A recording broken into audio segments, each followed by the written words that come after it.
más de 60, diría yo, reuniones de diferente nivel. Creo que uno de los elementos centrales donde el Perú también tiene un ejemplo que mostrar es en su capacidad de integrar sectores e integrar actores.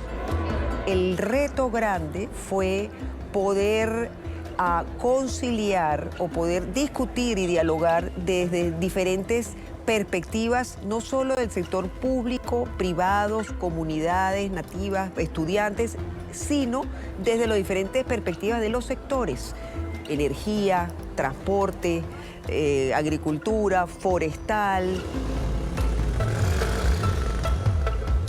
Los objetivos fueron lograr el modelamiento de escenarios que indican qué es lo que pasaría si el país sigue desarrollándose de la manera usual, qué pasaría si se adoptan algunas medidas para emitir menos carbono. Lo que quiso hacer el proyecto Plan CC es generar en primer lugar evidencia sólida, robusta, científica y técnica, y también crear capacidades para que estas medidas luego puedan ser implementadas. Plan CC durante su primera fase produjo una serie de opciones de mitigación que están aquí resumidas en este catálogo, 77 opciones de mitigación. Con esa información realmente fue que la Comisión Multisectorial del Gobierno de Perú preparó y elaboró lo que se llama la INDC, las contribuciones nacionales determinadas que hizo el Perú ante el Acuerdo de París en el 2015. En un escenario en el que muchos países simplemente han hecho estimaciones sin un rigor científico muy grande, el Perú pudo diferenciarse comprometiéndose a una contribución mucho más detallada y mucho más exacta. One of the key areas identified by Peru's INDC was deforestation. La deforestación de nuestra Amazonía es una de las causas que más contribuye en nuestras emisiones de carbono a nivel mundial y está básicamente motivada por actividades económicas como tala ilegal, minería aluvial, el desarrollo de grandes proyectos de infraestructura como las carreteras, como plantas grandes. La conservación de los bosques en nuestro país es crucial, en primer lugar porque la mayor parte de nuestro territorio está ocupado por bosques, que proveen servicios ecosistémicos que son cruciales para el crecimiento y el desarrollo de nuestro país. Here, on the banks of the Marañón River, a community has found a way to combat deforestation and to create valuable employment. Puerto Prado is the first native community to have its lands recognized as a private conservation area by the Peruvian Ministry of the Environment. Los que hacían la deforestación eran los comuneros que vivimos dentro de la comunidad. ¿Para qué? Para hacer una chacra tienes que hacer el ros. Por el ruido, de las candelas que hacemos en el monte, y entonces eso es lo que los animales se alejan de nosotros. La propuesta que hizo Plan CC, que se ha convertido en un compromiso, que es lo que se llama NDC, ese compromiso incluye como principales acciones, sean de reforestación, sean de manejo forestal sostenible. Ya no hacemos chacra, de lo contrario le cuidamos. ¿Por qué? Porque el bosque ahora se ha convertido en para nosotros el mercado, la farmacia y la ferretería.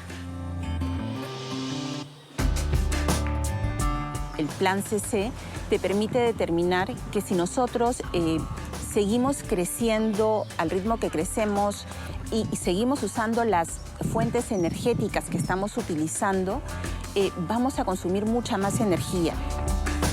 CDKN and the Carbon Trust has worked with private companies in Peru to reduce their energy emissions.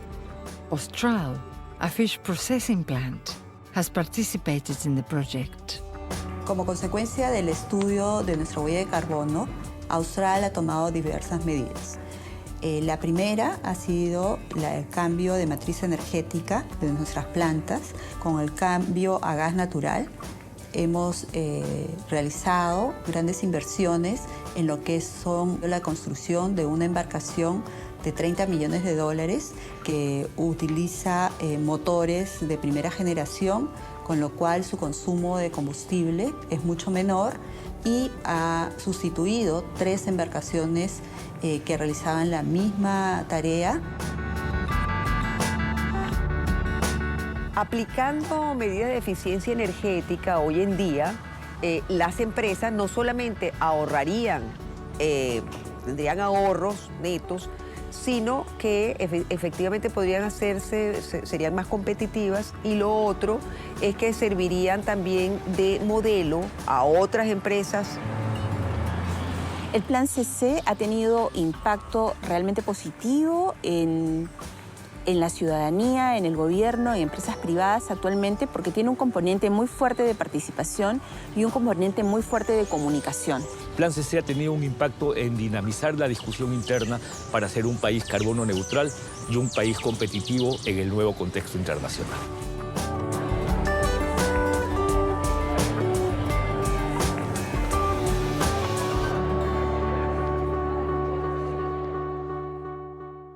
To find out more about Peru's development and Plan CC, visit www.cdkn.org.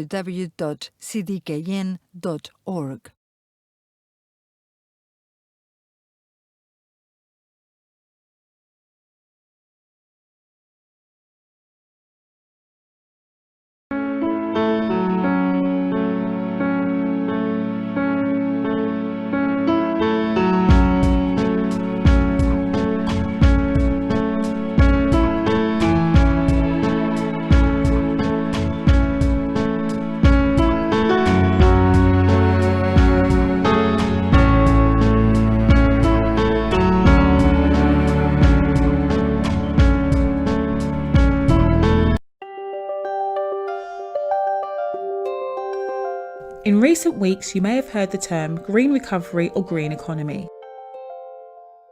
As we begin to imagine life beyond coronavirus, the government is setting out major plans to rebuild the country.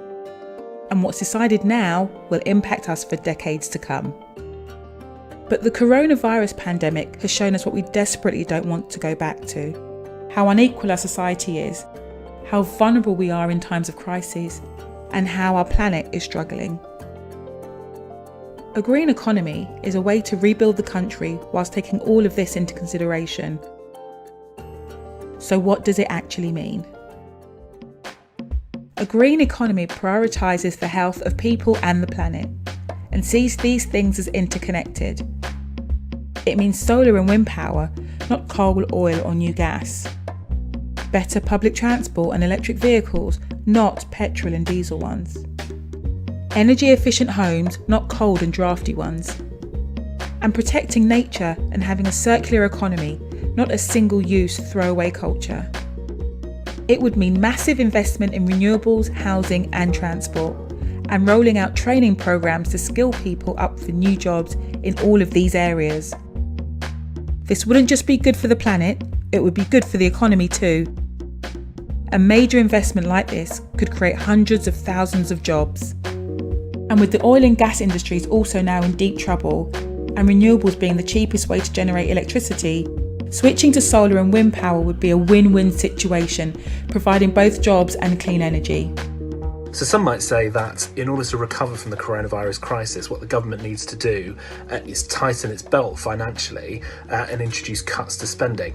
Well, that simply isn't true. That's what the government tried to do in 2010 when they introduced austerity policies and slashed public sector spending. Now, not only was that a disaster for our most vulnerable people and our environment and vital services like the NHS, it was also a disaster economically. The best way for the government to rebuild the country is with a green recovery plan that creates hundreds of thousands of jobs. Not convinced yet? There are major advantages for public health and well-being as well. Better insulated homes are warmer and cut energy bills as well as emissions. Better public transport will mean less commuting time. Cleaner air will help save lives.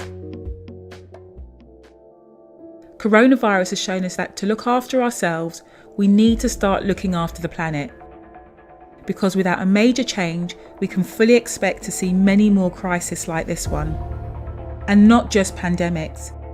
The climate emergency is already having devastating consequences for all life on Earth, in particular for the most vulnerable and those that have contributed the least to it.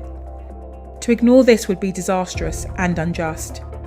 We have to act now to limit catastrophic climate change and to protect ourselves and the planet we live on. The government is talking a big talk about a green recovery, but we have to make sure that these aren't empty words. The government's really been starting to talk the talk on the green recovery, which is great. But unfortunately, they have already started to bail out billions of pounds of loans to companies with no strings attached at all. And that is a huge missed opportunity. They do have a big chance now to set us on the right track to a green and fair recovery. So let's hope they turn their warm words into action. The government needs to make sure that they put people and the planet first and put us on course for a smart green economy, because now is the time to build a better future.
I'm Simon Schielewiks. I'm an assistant professor of strategic management at the Lee Kong Kian School of Business in Singapore Management University. The study that we're working on now, commissioned by United Nations Environment and the Sustainable Digital Finance Alliance, looks at how digital technologies, specifically the intersection of blockchain technology, which is an area of interest in Singapore, and AI and machine learning, and then also IoT, so the Internet of Things, sensors, satellites, drones, all of those kind of measuring devices. So how these technologies together enable a new kind of economy. That's what we're hoping. So what we're calling the digital green economy.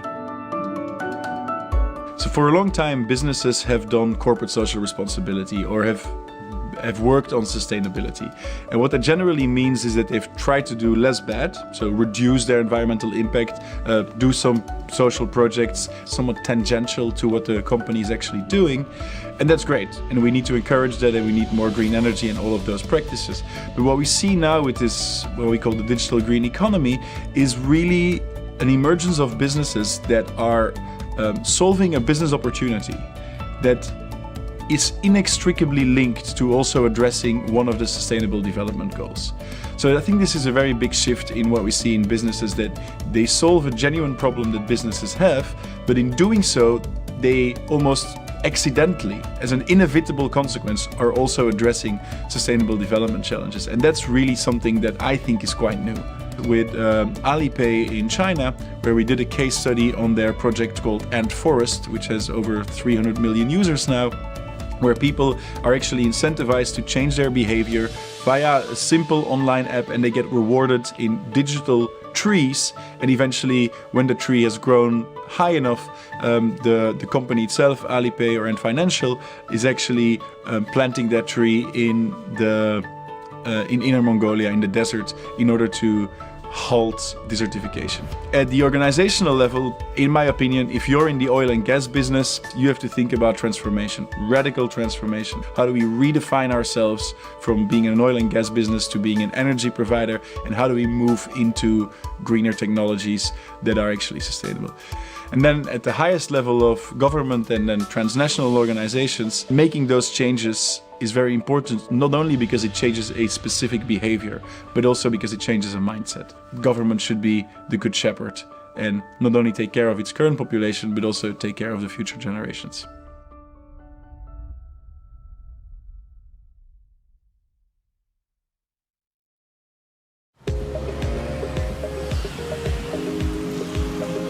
We need to shift to non-fossil technology. We need to shift to the green technology.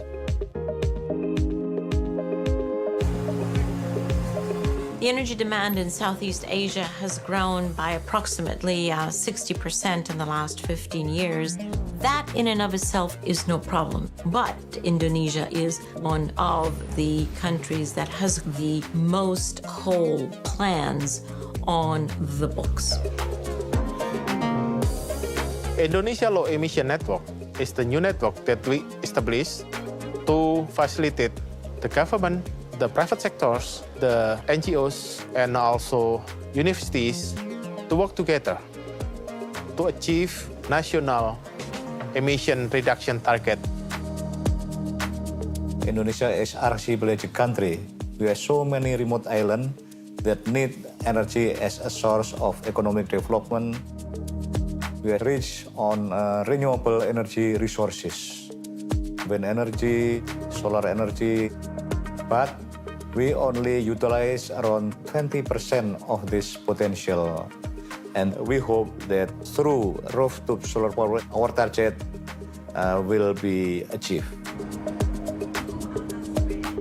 There are huge market for the solar rooftop implementation in Indonesia. We also have high challenges, financing and technology, and also the awareness. Solar power should definitely be a priority for Indonesia because of the solar capacity that literally shines and because solar is the cheapest source of electricity. The government should be giving capital to the startups for creating energy because there are a lot of young creative people, millennials, so they can make use of the opportunities. If you have a factory, malls, or a company that implement green technology, it will ensure your energy security. One direct benefit is definitely a reduction in monthly electricity bill, and the investment in renewable energy is something that gives an added point for a lot of our clients in developed countries. This renewable energy paradigm is rather new, so I hope that it will speed up economic growth and give more opportunities to the people in Indonesia.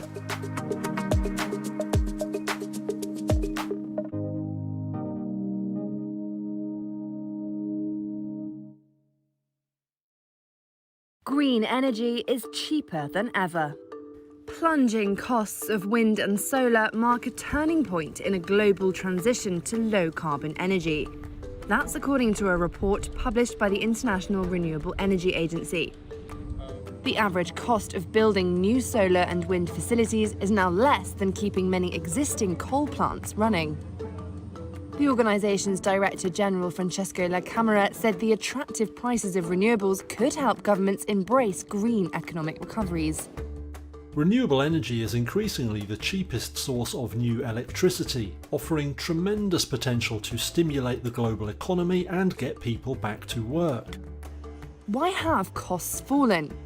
Improving technologies, economies of scale, increasingly competitive supply chains, and growing developer experience have all been important factors. The report showed that the world could save up to $23 billion in power system costs per year by using wind and solar to replace the most expensive 500 gigawatts of coal-fired power. This new solar power plant in Somalia should quadruple the city's power generation capacity and provide relief to businesses that rack up huge bills from diesel-generated electricity.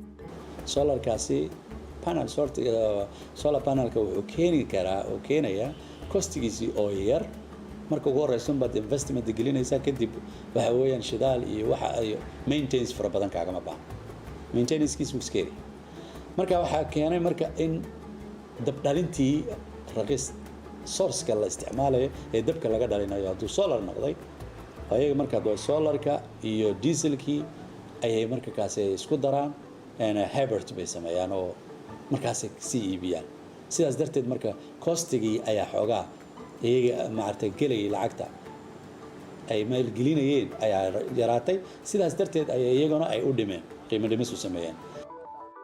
So, could the attractive prices of renewables help governments recover from the shock of a global slowdown in recent months? Very possibly. With factory doors shuttered and more people working from home, worldwide electricity consumption will decline 5% in 2020, the most in more than 8 decades. That will increase pressure on expensive power plants, especially those that burn coal, and help speed the switch to cleaner and cheaper solutions. It will also contribute to the biggest annual decline in emitted greenhouse gases ever recorded. Dieser Knall müsste eigentlich die letzte Runde für eine völlig gestrige Energieversorgung einläuten. Atomkraft und auch Kohlekraft haben ausgedient. Wir müssen jetzt Platz schaffen für die Energiewende.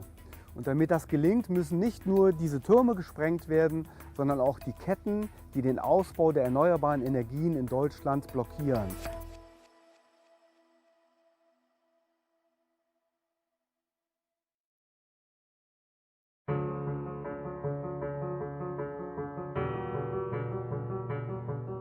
The CEFC was created as a catalyst for change, and over our first 6 years, we've been involved in the transformation of the renewable energy sector. We've also been involved in landmark energy efficiency projects right across the country, and we've sown the seeds for the clean tech revolution. We've done this through positive collaboration with entrepreneurs, with developers, with policymakers, with businesses and with government. It's why we've been able to crowd in $24 billion worth of private sector investment alongside the CEFC right across Australia.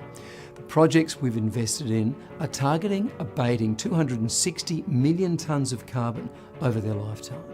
So what's next for the CEFC? What are we looking at addressing over the coming years? Well, we're looking at electrifying the transportation sector. We're looking at making infrastructure and manufacturing more sustainable. We're also looking at building the waste-to-energy sector. We've made a massive investment in wind and solar in this country, but with the abundance of resources, there's still an enormous potential that needs to be realised. And now we need to integrate renewables into the grid, and with that comes investment in transmission, investment in storage, and investment in firming. And that's where the CEFC and its capital comes into play. We've been referred to recently by the Prime Minister as the world's most successful green bank, and we take that responsibility very seriously. We're committed to playing this unique role for all Australians. The pathway to lower emissions requires sustained investment across all sectors of the economy. We welcome the additional focus on emissions reduction and sustainability from business, from institutional investors and from innovative entrepreneurs. And we thank all of them for the continued support of the CEFC.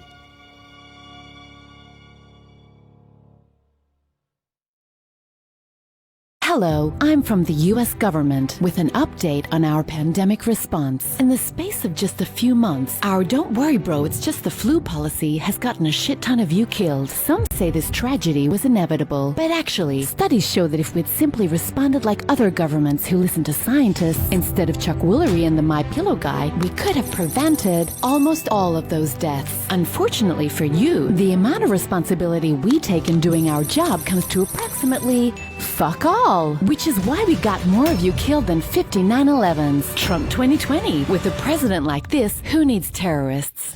As part of our distract from how many of you were getting killed policy, we'll be telling you the real threat to America is minorities demanding not to be murdered by cops. And to make you feel safe, we've deployed a secret police force to kidnap people off your streets without probable cause. Some call that taking a dump on the Constitution, but we call it law and order. Thanks to all the well-armed militias cheering us on, as we literally do the one thing the Second Amendment was supposed to prevent. What's that? People are looting in the streets? Oh, darling. The real looting is the one we're doing right here, as part of our exploit this crisis to funnel wealth from the poor to the rich policy. Like, remember when we told you COVID was no big deal, so we could buy ourselves just enough time to sell off our personal stocks before the crash which we knew was coming? Phew. Or when we passed the biggest bailout package in history, which funneled shit tons to corporations and easily forgivable loans. We even gave billions to churches bankrupted by sex abuse scandals. Even the I Love Small Government Rand Institute got some of the loot. But hey,